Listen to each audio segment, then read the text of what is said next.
Gabriel Arzwaga, and this is my speech titled A Major League Salary Cap. This is my audience. Chris. Jennifer. Grandpa. Grandma. All right. Mom. Stated by Kurt Badenhausen, senior sports editor for Forbes.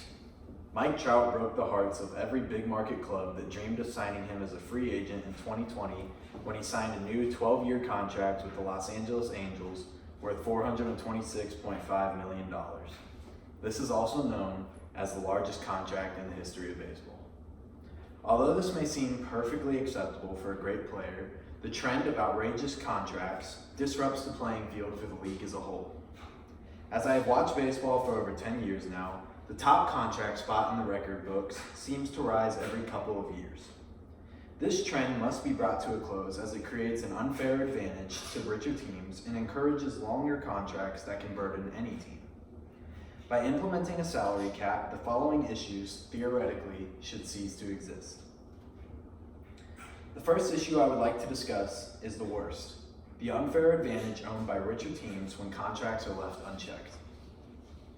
The main issue with the absence of a salary cap in baseball is that teams with more money have better chances at landing a great player, as they will be able to offer a more lucrative contract.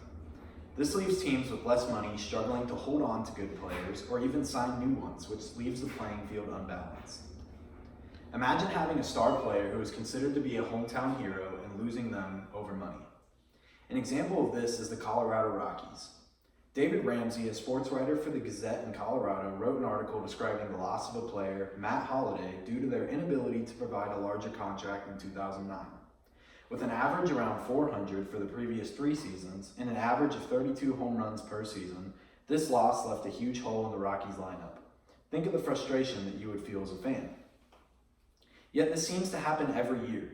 Stated by Sean Fitzgerald, sports writer for Black Squirrel Radio, the problem baseball, and particularly the Players Union, fails to recognize is that a franchise like Cleveland being unable to keep their stars is a failure of the system that has been very player-friendly for years. For teams who don't have deep pockets, the opportunity to sign the best players is completely diminished. Finally, as a Tampa native, I've watched the Rays suffer to this process time and time again. Trading players or just plain losing them to free agency, the majority of our best have been lost to our inability to provide a more lucrative contract for them. As a fan, this is extremely frustrating to lose my favorites year after year to higher spending teams.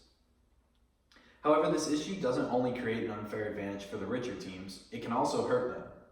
Although they have better chances at signing the best players, the teams who offer larger contracts also buy the risk of retaining a player who may not last the extent of their contract. By signing players in their prime for 9 to 10 years, for example, what happens when their talent fades? The team still has to pay them. Put yourself into the mindset of a general manager looking to sign one of the best players in the league. One major example of this occurrence is the Alex Rodriguez contract for 10 years, worth $275 million from the New York Yankees in 2008. An article sponsored by U-Wire, a college newspaper database, explains how in his final years, Rodriguez performed subpar and was then allowed to retire in 2016. The catch, they still had to pay him through 2018 even though he stopped playing in 2016. As the general manager, you would now have to continue factoring in payroll for a player who isn't even on the field anymore.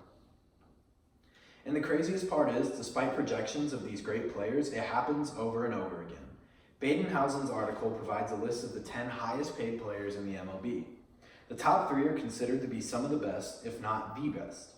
Mike Trout in 2019, 12 years for $426.5 million. Bryce Harper in 2019, 13 years for $330 million. And David Price in 2015, 7 years for $217 million. And yet, all signed in their prime to different teams, they could be one injury or a few bad years from retirement. And although this is unlikely, as analysts report, should it happen, their respective teams would still be bound to their contract with each player. The U-Wire article exclaimed that with a salary cap in place, teams would be less likely to make deals like this because the salary cap would require every team to spend a certain amount of money, but without going over the ceiling. So, by implementing a salary cap, teams would take caution with the more lucrative contracts and the talent could be more evenly spread across the MLB.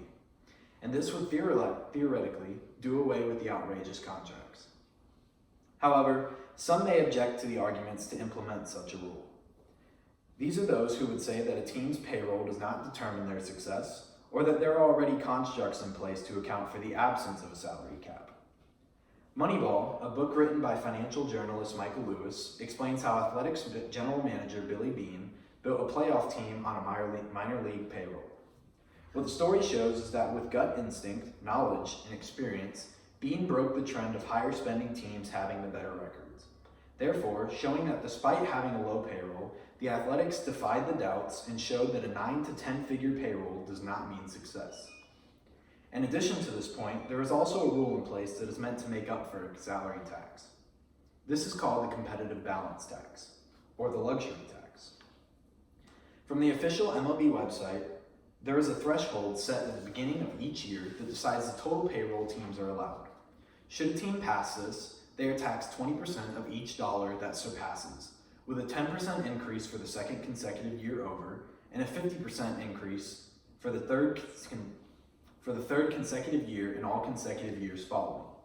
This resets if they come under the threshold, and the money tax is distributed evenly to the teams who come under each year.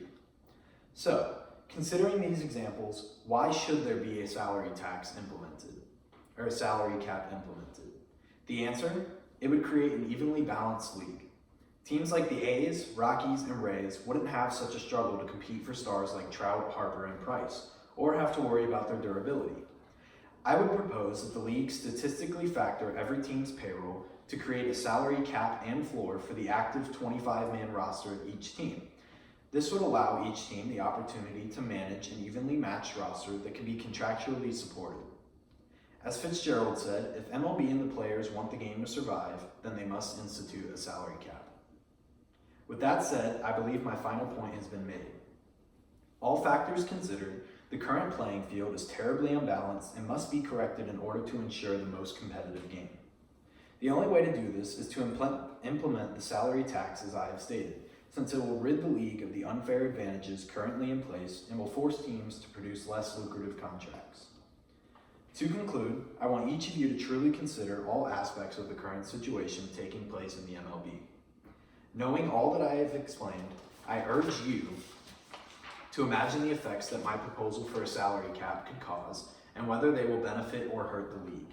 And finally, based on your own conclusion, decide what you think will create the most competitive atmosphere of baseball. Now, I challenge each of you to take the time and voice your opinion to the MLB Commissioner's office by email or physical mail. The greatest way to make a change is for the fans of the game to push for it. Done.